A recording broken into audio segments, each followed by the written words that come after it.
The plantation lay quiet under the morning sun, yet beneath its seemingly peaceful surface, darkness simmered. Among the workers, whispers moved like wind through the tall sugarcane. The owner's daughter, fat and pampered beyond reason, was the centerpiece of both scorn and fascination. Her body, soft and indulgent, had been praised by servants but scorned by strangers, yet today her fate would change forever. The owner, a man who saw everything as property, walked through the great halls with a measured pace. He stopped at the girl, studied her with cold eyes, and made a decision that would shock those around him. His voice, deep and unyielding, carried across the room. She was no longer merely his daughter. Her body was to be a lesson, a demonstration of power. Servants shivered at the announcement. The girl, oblivious at first, felt a creeping unease as the words sank in. Eyes widened, and she glanced toward the enslaved man standing silently at the edge of the room. His expression was unreadable, but his hands clenched as if bracing for what was coming. She had never imagined that her indulgence, her mere presence, could become a spectacle, a tool for humiliation and control. She was guided through the halls, her soft body jostling against the ornate walls, the servant's eyes darting nervously. The air was thick with anticipation, fear, and an unspoken understanding of cruelty. The plantation owner walked ahead, confident, remorseless, ensuring that every step she took reinforced the power imbalance. No one dared speak, no one dared intervene. The enslaved man followed, silent and tense. The room they entered was stark, cold, and purposefully intimidating. It was as though the walls themselves had been constructed to magnify vulnerability. The girl's heart raced as she realized she was no longer in control. Every inch of her body, every motion, would now be observed, judged, and manipulated. The power of the owner pressed down like a living weight. Her initial fear slowly turned into a strange, helpless curiosity. The man, trained by years of survival in the shadows of cruelty, approached her methodically. His eyes scanned her figure, not with desire but with awareness of the task ahead. The plantation owner's intentions were clear. This was a demonstration, a corruption of innocence, a calculated display meant to shock, control, and dominate. Time seemed to stretch. The girl's body, once a source of comfort and indulgence, now felt like a tool, an object for observation. Every movement was measured, every breath counted. The enslaved man's role was grim, yet necessary. He understood that resistance would bring punishment, compliance would bring horror. Both of them existed under a gaze that recognized no human compassion. The sun burned high over the plantation fields, casting harsh shadows across the sugarcane. The enslaved man moved silently, muscles taut from years of labor, yet his mind was sharper than ever. Today was different. He carried a weight heavier than Cain, heavier than his own body. The owner's daughter, pampered and unaware of cruelty, had become a living instrument of his obedience. She walked behind him, uncertain, her soft body swaying with every careful step. Fear gnawed at her, but so did curiosity. She could not understand why this simple, silent man would be given control over her. His eyes, deep and steady, held no malice yet reflected the burden of survival. He was trained to follow commands, but the command today was to transform her world. Inside the dim room, the air smelled of sweat, stone, and candle wax. The owner's eyes followed their every movement, a cold calculation behind his calm demeanor. He had designed this moment with precision, a lesson in power, control, and the fragility of the body when placed under scrutiny. The enslaved man's hands trembled slightly, not with fear, but with the knowledge of what obedience demanded. The girl's pulse raced as she noticed the walls around her, scarred and damp, bearing silent witness to countless others. Every inch of space, every shadow was a tool in the owner's design. Her soft curves and heavy weight were no longer private, no longer her own. They had become a canvas for demonstration, a spectacle of discipline and control. The enslaved man approached her with careful precision. Time slowed. Each movement was deliberate, each breath measured. The enslaved man's knowledge of fear and obedience was now as critical as his physical strength. He knew that any mistake could bring punishment upon him. Yet every precise action required a calculated understanding of her body, her reactions, and the silent expectations of the owner watching closely. The girl felt a strange helplessness. Her body, once merely a source of indulgence, was now entirely under observation, and every motion was evaluated. The enslaved man's role was grim, yet necessary. He understood that control had its rules, and in this house of cruelty, survival depended on absolute precision. Both of them existed under a gaze that showed no mercy. Shadows stretched across the walls, candle flames flickering to exaggerate every movement. The girl realized that she was no longer merely a daughter but a demonstration of obedience and submission. The enslaved man, aware of every nuance of her body and every subtle shift of tension, followed the owner's instructions with a cold, mechanical exactness born from years of surviving cruelty. Outside, the plantation seemed peaceful, with workers bending under the sun and fields stretching endlessly. Inside, the girl's world had contracted into a chamber of obedience, control, and fear. Every observation of her form was part of a lesson not just for her, but for all who dared witness. Her body was now a message, submission was absolute, and power was merciless. The first hour passed in silence, broken only by the occasional sound of chains or shifting stone floors. The enslaved man's hands and gaze never wavered. He moved her, measured her, and prepared her for what the owner demanded next. The room was filled with tension so thick it could be felt in every breath. Each participant understood the stakes, obedience, survival, and the terrifying power of control. The girl's limbs trembled as the room seemed to close in on her. Every shadow, every flicker of candlelight became an accusation. The enslaved man's hands were steady, but his jaw tightened as he followed the owner's instructions. Years of suffering had taught him obedience, but this moment carried weight heavier than any whip or lash. He guided her body with precision, aware that a single misstep would bring catastrophic punishment. The owner observed with eyes cold as iron, his voice rarely rising, yet every command cut sharper than any shout. The girl, her body soft and untrained for endurance, was forced into positions meant to demonstrate submission, endurance, and the fragility of the human form under tyranny. Her cheeks flushed with shame and terror as the room's oppressive energy pressed down like a physical weight. The flickering candlelight cast grotesque, stretching shadows along the walls. Chains rattled in rhythm with the girl's anxious breaths. Every noise was amplified, every small movement seemed monumental. The enslaved man's experience guided him. He knew how to maintain control without inviting punishment. Yet beneath his stoicism, a storm of tension, fear, and resentment churned silently, coiling tight in the room's thick air. Her mind raced despite the fear. Memories of her indulgence, her comfort, and her pampered life now seemed alien. The luxuries of her previous world had vanished. Chains and commands had replaced them. She noted the sway of the candlesticks, the unevenness of the floor, and the slight tremor in the enslaved man's hands. Each detail became a potential lifeline, a fragment of knowledge that could one day guide her to survival or escape. The shadows seemed to pulse, almost sentient. Walls twisted in her perception, cracks widened unnaturally, and whispers skittered across the room like living things. The girl's body became a landscape of horror, her indulgence transformed into a spectacle of obedience. The enslaved man, trained for decades to survive in cruelty, maneuvered her through the demands with a precision born of desperation and experience. Time warped. Minutes felt like hours, hours like days. Her body, once a source of comfort and privilege, now a medium of demonstration, a silent teacher of pain and compliance. Her eyes tracked every movement, every glint of metal, every flicker of light, analyzing, cataloging, memorizing. She realized survival would require more than courage. It demanded awareness, calculation, and the quiet study of the room itself. The enslaved man's expression never wavered, but she could sense the tight coil of his muscles, the slight twitch in his hands. Years of oppression had made him a master of endurance, yet he carried the weight of this demonstration like a living burden. Each gesture was choreographed by survival instincts, each touch measured to avoid punishment, each glance calculated to maintain the owner's satisfaction and the girl's compliance. Candlelight danced across the girl's body, exaggerating curves and folds, turning her softness into a study of control. Every inch of skin, every motion was observed, analyzed, and recorded in the silent ledger of power that the plantation demanded. She shivered under the scrutiny, yet a small part of her mind cataloged it all, storing knowledge for the moments when survival could become choice, not mere endurance. Sweat mixed with fear, trickling down her temples, dampening her hair. The chains that had once seemed a simple restraint now pressed into her skin like reminders of human fragility. Every sound, the scraping of metal, a whisper, a distant step, heightened tension. The room itself seemed alive, aware, judging. The enslaved man guided her with unwavering hands, navigating the delicate balance of obedience and survival in the shadow of cruelty.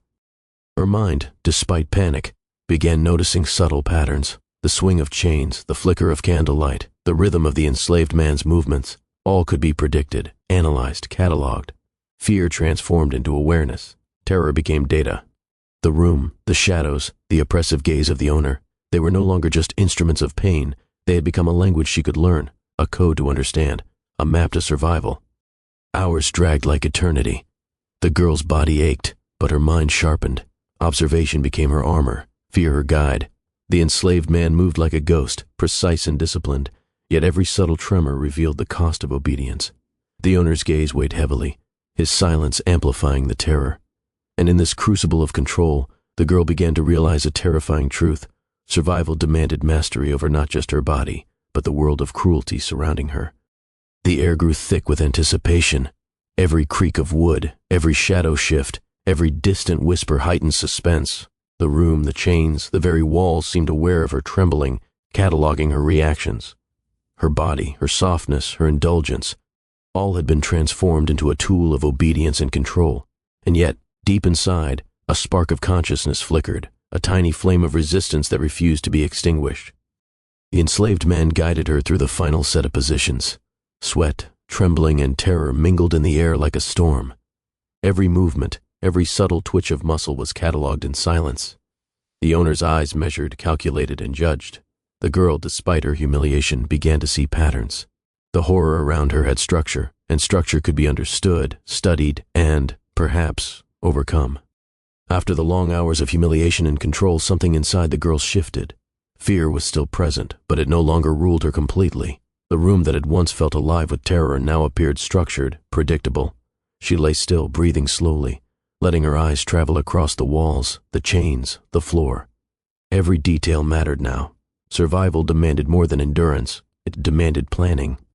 She noticed how the candle flames bent whenever the door opened, how shadows shifted seconds before footsteps arrived.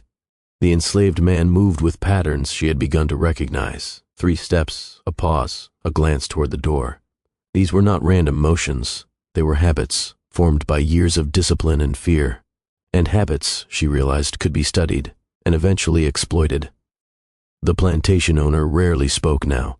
His silence was heavier than his commands. He watched, confident that control had already been established. That confidence became her advantage.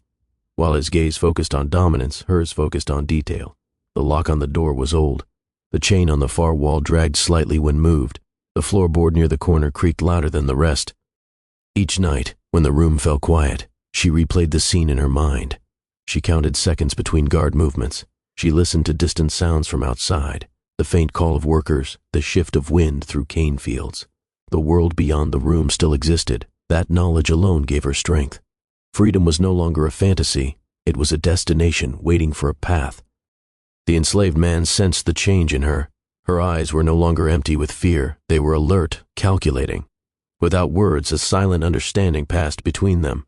He had survived by observing cruelty long enough to know when something was changing. He adjusted his movements subtly, creating small delays, moments of cover, opportunities hidden beneath obedience. One evening, as shadows stretched long and the room cooled, she noticed something new. The chain nearest the wall had loosened slightly, its metal worn thin by years of use. It was not enough to escape, but it was enough to hope. Her heart raced, but she forced herself to remain still. Hope, she knew now, had to be quiet to survive. The room no longer felt like a cage alone. It felt like a puzzle. Every element had a role, every sound a meaning. She memorized routes, timings, weaknesses. The horror had taught her discipline. The fear had sharpened her awareness. And somewhere deep inside, beneath the weight of control and silence, a plan was forming, slowly, carefully, and dangerously. By the end of the night, she understood one truth clearly. Escape would not come through strength or speed. It would come through patience, through waiting, through knowing the enemy better than they knew themselves. The chains still held her body, but her mind had already begun to move freely, quietly preparing for what would come next. The following days blended into one another, but her awareness never slept. She began to measure time not by daylight, but by routines. The guards changed shifts after the distant bell rang twice. The owner visited only when he felt assured of control.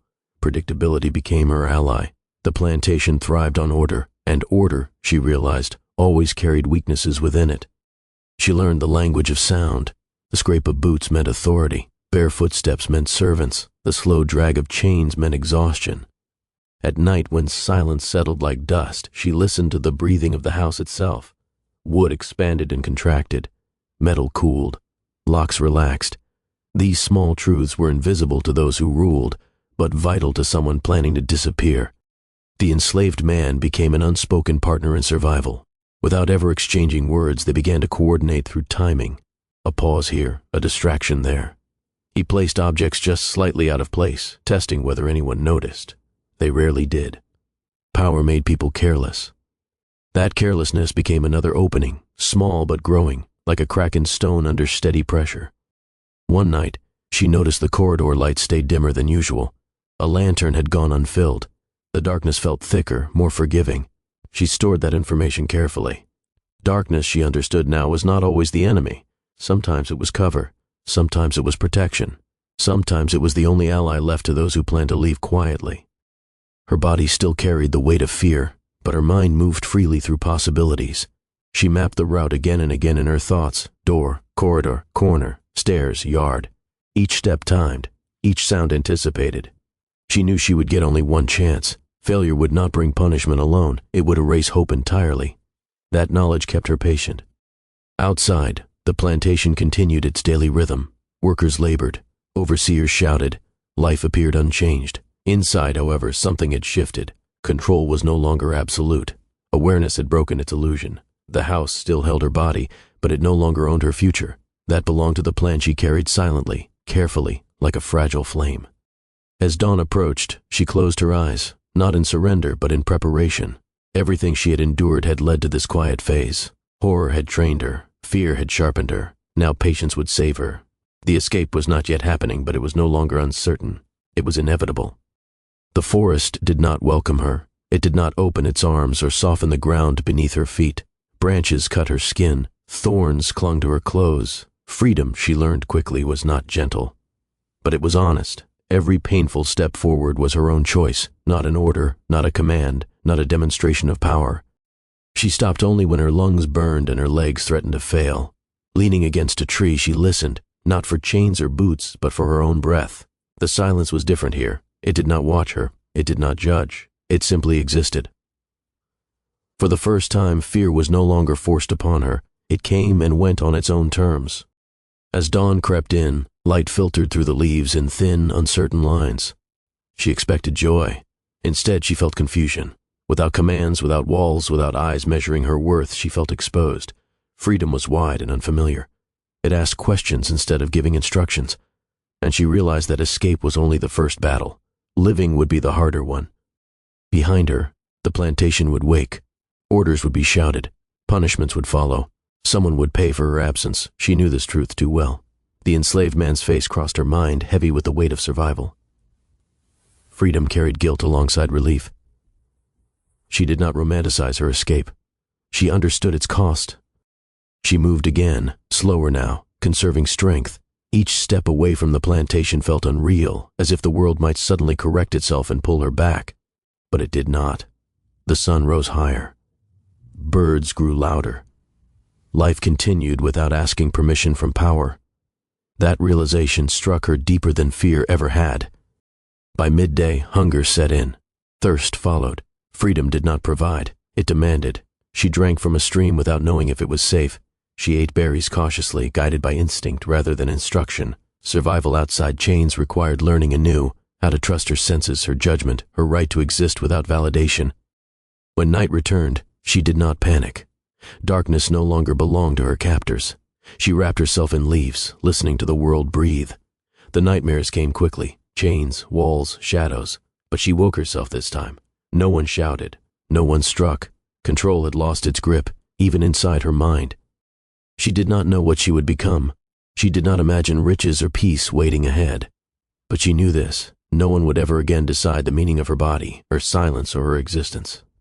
Power had failed to erase her, and that failure was permanent. If you enjoyed this story, don't forget to like, subscribe, and hit the bell icon for more.